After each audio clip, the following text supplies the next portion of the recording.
Okay, hello YouTube. Alright, let's get to it right now. It is going to be harder for smaller creators to build their channels if they're not willing to seek help in the community, basically. Okay, what we did on our main channel, of course, we're advertising on main channel. Shirt right there, that's our main channel. If you have not subscribed to it, please do. We want to make sure that's our bread and butter channel, basically. And, you know, YouTube took away our bread and butter.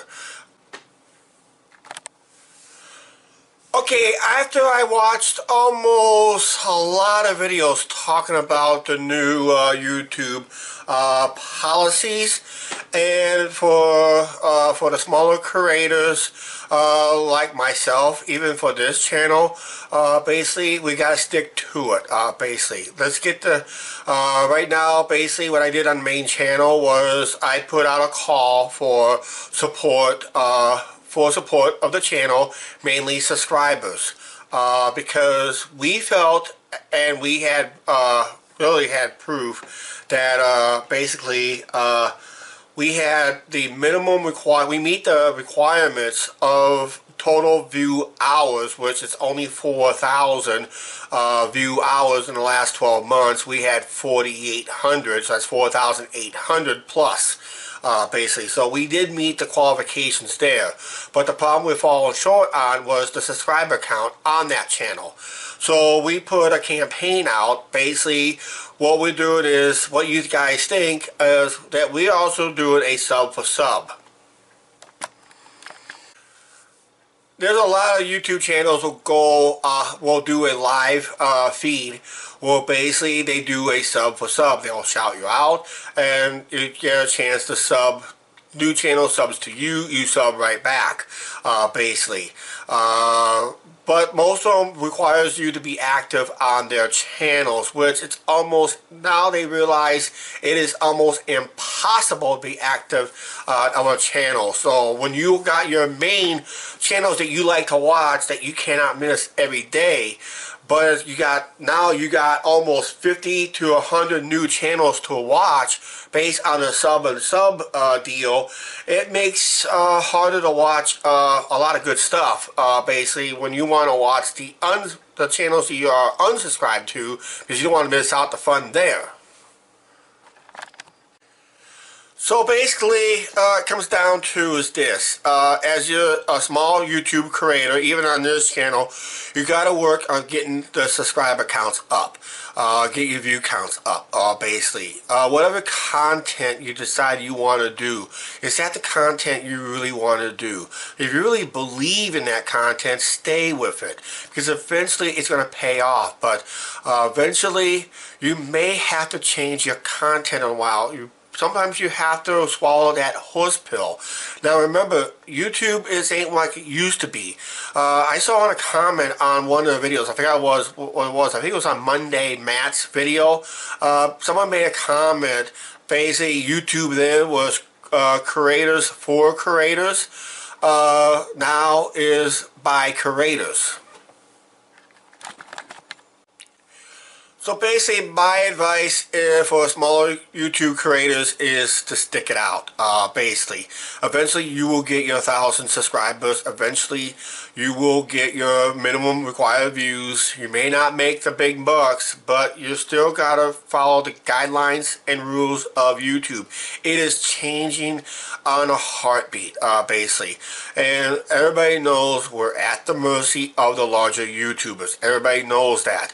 And every time a large YouTuber goes up, who pays the price? We small YouTubers pay the price, and we pay it dearly. And of course, every larger YouTube channels are basically looking at our avenues for revenues. Basically, if you're able to do it, merchandise, open up a merchandise shop if you have to. It's something that we're going to consider on the main channel. And that I know a lot of people question about our PayPal link and all that stuff, and I've always had a strict rule on that. Basically, we just ask the people who are willing to donate on that on that PayPal link is one thing. They have to tell us how to use the money. And that we always live by that rule. It is the rule that I live by and all that stuff. If someone donate $20 and tell us go have dinner, guess what? We spend that $20, go have dinner, but we gotta make a video over it because I still use the rules of old fan funding that YouTube got rid of last year, where basically if anybody donated in there, you have to make a video, you have to make a thank you video and all that stuff. So basically, you gotta, it's a very fine line in that area, but there's another possible way to add, to outsource revenues and all that stuff. You gotta remember, one big donation can set you up for a whole year what you make through YouTube. And I'll tell you what, I made more money on PayPal donations than I did on YouTube, and we still owe it to our subscribers and viewers to continue our channel. Then of course there's always, like I said, there's always merchandise, there's always a Patreon, but Patreon is, you have to make exclusive content, exclusive merchandise for this Patreon's account, and to me Patreon is just too time consuming to do anyway, so we're not going to do anything basically with Patreon. It's just too time consuming, and it just creates more controversies and more headaches and all that stuff. Even YouTube does promote it and lets you know it is available and all that stuff, but for small channels, you really need these outsourced links, public funding if you can, but don't promote the heck out of it. If you can, do not promote the heck out of it. Don't be like those big nasty e-beggars. And like I said, it is going to be a lot tougher for the smaller channels. It's going to get tougher and tougher. You think these rules of 2018 is going to be tough? Wait till 2019. It's going to get worse yet. And like I said, we small YouTubers, basically, we're at the mercy of the larger YouTubers. So we have to work harder to create our content, get our voices out, get our content out there, get people to like our videos, get the people to share our videos, get the people to comment on our videos, and just have a blast. Don't look at YouTube a way to make money through AdSense, because it's going to be almost impossible the way they got it set up now, because it is 40,000, no, not 40,000, but it's 4,000 hours of watch time in the last 12 months. And if you're a new channel in this first year, that is next to impossible to do, especially if you have short videos. If you have longer videos, it may be easy to get there if you get the views to watch the 100% of those videos. And that plus, you still got to have 1,000 subscribers, and there's still no guarantees that you're going to be in the AdSense program. So what about the other YouTubers decide to throw in the towel, especially when they're about like 100 or 200 subscribers away, but they don't have the views, basically. Were they in it just for the money? Possibly yes. Possibly no. It all depends what you guys decide. If your favorite YouTuber decide to call it quits, then you know they are trying it in it for the money. But if you're in it to fight through it, and that's what we're trying to do, fight through it, you're going to see more love and passion out of that YouTube channel. It's going to be difficult for them. Even they were only making like up to $20 on their videos for the whole month. But still, they still have the passion for YouTube. They still want to share what they want to share and all that stuff. And it's a good channel to continue to watch when they're still struggling to make the videos and all that stuff. So basically help them out by keeping them subscribed. Give a view once in a while. Does not have to be every day. Just like 3 times a week, maybe twice a week, whatever you got time. And all that stuff. Support the channel. Support all the small channels you can. Because right now, it is the time. I thought 2018 was going to be the year of the small channels. Basically, the way YouTube is running it, it's going to be the year that more small channels are going to be killed off. But if they stick around long enough, you will see the passion that they want. They still want to be part of YouTube and all that stuff. And I saw a lot of videos out there. There's tons of videos out there. They can beat around the bush all they want. But if they say if you stick it out, you will be rewarded eventually. So basically, for small channels, basically if you got enough subscribers, you're gonna have to look at merch, t-shirts, hats, mugs. Find something. I was suggested Spreadshirt, basically, but Spreadshirt is so expensive, and I was told Teespring is the next best option. So we look at that stuff at Teespring. If someone likes to sell stickers, because stickers is always a good item because it's a cheap item. The standard price is, I've been hearing, is going around between $5 and $10. So the channel I watch always sold his for $5, but when he does a deal for $7 to $10, you get multiple stickers, and sometimes your choice of stickers, basically. So a sticker item is a good item. Hats, mugs, and whatever. Basically, it's something that we are considering on the main channel that we're going to do, but I'm going to weigh in the options for that, because obviously AdSense is not going to cut it no more.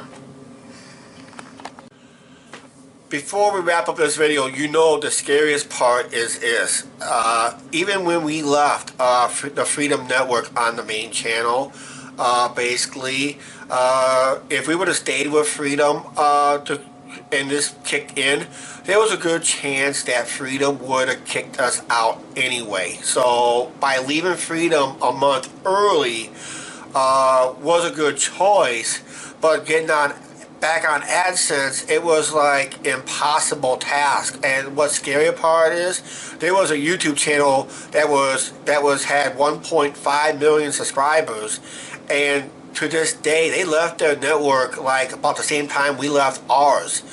They left their network, and to this day they still cannot get on AdSense. That is scary and spooky if you're a larger YouTuber, when you meet all the qualifications that YouTube has now, or that's going to implement it right now. It is impossible to get on any form of AdSense. That's why merchandising is important and sponsorships. If you have 1,000 subscribers, you'd be eligible for sponsorships. That's another good source of income if you're a YouTuber and all that stuff. If your sponsor is willing to find a sponsor that is big enough. I think that's going to be it. Just my advice to the small YouTuber: stick it out as long as you can, because it will show your audience you have the passion of making videos, sharing your life, sharing your ideas, your talents, and all that stuff. And just remember, when you're using certain links, controversial links, basically, that people do not like, do not promote that link as heck as possible, because I have watched a YouTube channel on a live stream. You know how many times he promoted his PayPal account? Over 200 times in a 30-minute video. He promoted the heck out of it. I almost want to punch the TV. I almost want to punch the computer monitor to hit his face, because I was so tired of hearing it. I think that's going to be it. A lot of YouTubers called it quits. I think they were in it for the money. They thought it was an easy few bucks. I know the reality. When we started these channels, I knew the reality that it was not going to be easy. When we started in 2015, that's when the first rounds of getting monetized was getting tougher, because now you're competing with TV networks that's on YouTube. Basically, and you gotta compete with YouTube cable, you got to compete with YouTube Red, which is also a good idea, but right now it doesn't do us any good on YouTube Red because we're not monetized. So we can't even get YouTube Red. We just cannot get YouTube Red revenues anymore, because that's how bad it's gotten to the small channels. But we are going to stick it out on the main channel, and of course this channel, we're going to stick it out as best we can on this channel. Basically, it's all about sticking it out and fight for the long haul. I know this video was a little too long. We're going to cut it right now, basically. But like I said, small YouTubers need to stick it out. I feel sorry. I don't really feel sorry for the other channels that kind of threw in the towel and called it quits. It is their right. It is their choice and all that stuff. Were they in it for the money? Like I said, maybe yes, maybe no. But the real channels that are true to their audience will stick it out, basically. Because usually they say through that, there's a light through that dark tunnel. We just, for some reason, the light gets further and further away from us. It's like someone says, once you reach the finish line, all of a sudden they decide to move the finish line another 100 miles down the road. Or you decide to reach that carrot gets a little higher. Like in a Geico commercial with the fisherman. Oh, you almost got it. You gotta be quicker than that. Okay, basically, that's basically what we small creators are facing right now. So we're going to stick it out as best as we can. Alright, that's it for this video. I know it's a little long. Please like, share, and subscribe. Don't forget to hit that subscribe button. And don't forget, support the small YouTubers. Because right now, they need you more than ever before.